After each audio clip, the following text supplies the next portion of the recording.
For Austin attorney Andrea Sloan, Carpe Diem was more than a bumper sticker. It was the guiding phrase she used to kick off each day. Andrea embraced life with an enthusiasm and gusto that was contagious. She had a very generous spirit, which was evident in her career, her volunteer work, and the passion that she brought to every moment of every day. Andrea left a large firm after, being there for I think 7 years, and she found parts of that gratifying and was grateful for that experience, but wanted something different for a while. About 10 years ago, I was chairman of the Texas Advocacy Project, and we sent out a call for a new executive director. Andy was one of the early applicants. She really wanted that job because she wanted to transition into nonprofit work from her law firm. She grew it in every possible way. She got a better staff, more qualified. She raised more money. She made the community aware of what the project did, and in every possible way she excelled. It's for women and children who are experiencing domestic violence in their homes and they can't afford an attorney. Like, she gave a voice to some clients who might not otherwise have that and who might otherwise be in an even worse situation than they were already in. Not only did I become her friend, but I was a mentor to her. Andrea was a strong advocate for people living with HIV and AIDS.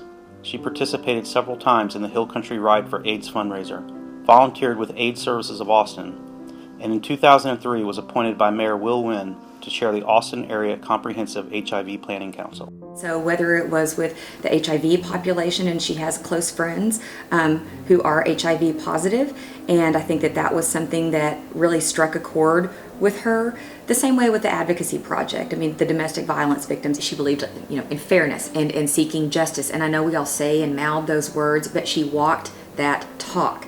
And that was the FLDS cases to her, it was a huge example of that, because she knew that situation was rife with politics and pitfalls, and like you said, people that you would expect to see on one side were on the other, and it was hard to make sense of. And then we trudged along, became very good friends, and about 8 years ago she was diagnosed with ovarian cancer.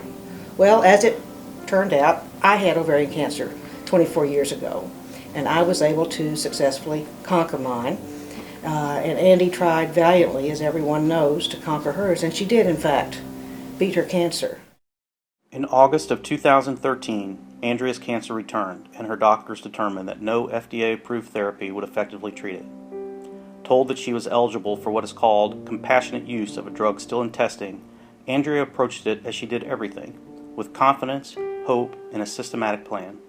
Unfortunately, she was stonewalled by the company from the beginning. She would always say, she said, if they would at least tell me no with a valid reason, not the reason they gave, which was, we don't have a compassionate use policy, i.e., we don't have to give it to you.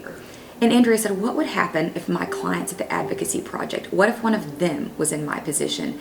They would just go home and die because they would have no other choice. They wouldn't even know how to access the system. They wouldn't have someone to help them do this. That's when she started to say, that's not right.